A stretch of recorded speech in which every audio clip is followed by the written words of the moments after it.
Hey guys, today on this channel I'm going to be doing a video on why your Wii battery packs may not be charging.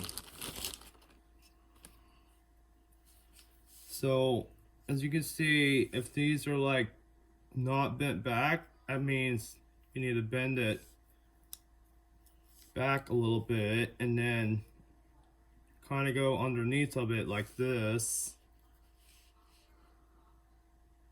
Gently, and then let's try one. These ones are already charged, I hope. Okay, let's try it.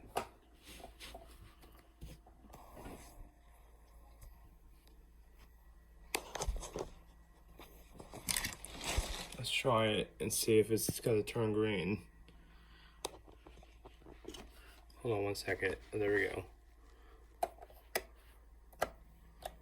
There you go. That's how you fix your Wii battery pack for your Wii controller. Comment, like, subscribe. Always share on social media. Click the bell and turn on all notifications. Thanks for watching. I'm Samuel Sands, the world famous YouTuber.